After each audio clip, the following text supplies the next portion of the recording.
Today, Minister Greg Combet delivered Australia's national statement at this UN Framework Convention on Climate Change conference in Cancun, calling for greater action on climate change.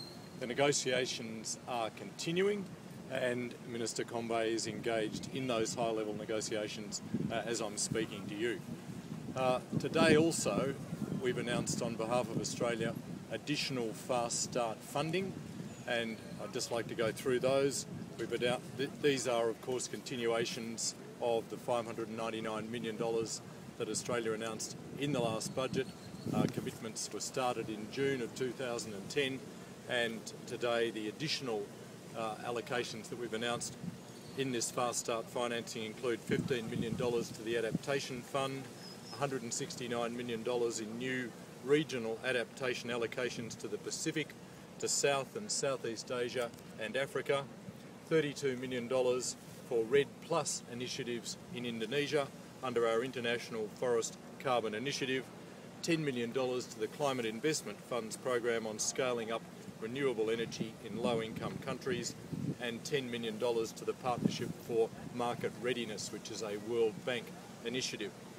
Australia is delivering on Fast Start financing. We will continue to provide regular and transparent information in relation to our Fast Start funds. Any questions? Mr. Mr. Dreyfus, you've been involved in some of the negotiations overnight. What's your sense of their progress? There's reports from many delegations that there's simply blockages everywhere. The negotiations are proceeding. They are very difficult. They've been difficult since we started. I suppose you could say they've been difficult since Copenhagen. But the negotiations are continuing. Minister Combet has been involved in some very high-level negotiations.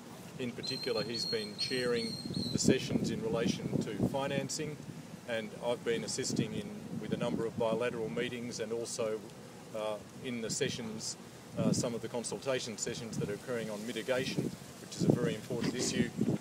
I can't say one way or another other than that they are difficult. Is there a sense of goodwill, or is there a sense of bloody-mindedness? There's a sense of goodwill at this conference. It's a sense of goodwill that I noticed when I came to the pre-conference for this conference about 3.5 weeks ago in Mexico City, and that spirit of goodwill largely continues. Mr. Combet ended his speech by saying it was imperative that there was progress here for the credibility of the process, and that many eyes were watching from Australia and got caught up and distracted by negotiations. What do you mean by that, and what are the fears?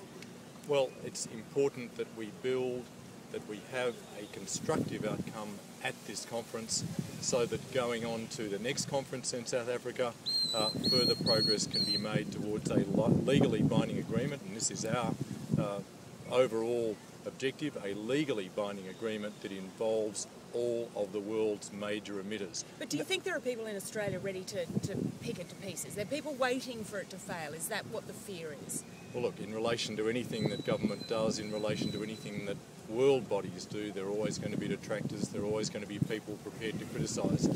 We've got to move beyond that, we've got to look beyond that towards the global agreement that's necessary to deal with the problem of climate change. On that subject, AOSIS has put forward a text to seek a legally binding agreement by Durban next year. It now has the support of Costa Rica and the EU, I understand. Will Australia be supporting that text? Well, that's something that's inviting me to comment on the detail of the negotiations.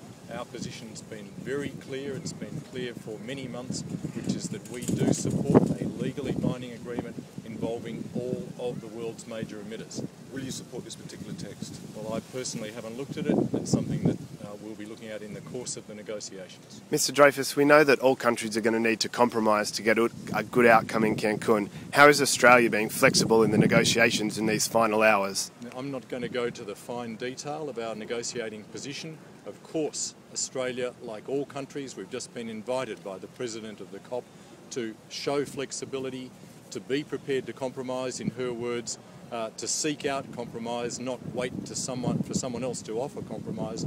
Australia will be approaching all of the negotiations, as indeed we have from the outset of this process, in a very cooperative spirit, and that's going to continue. Do you think this meeting will round up at 6 p.m. tomorrow night, or is it likely to push forward into Saturday?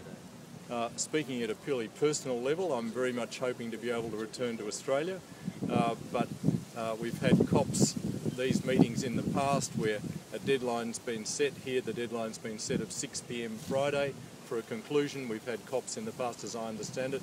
I've not attended this conference before, but as I understand it, they have run on in the past by some hours over the deadline that's been set.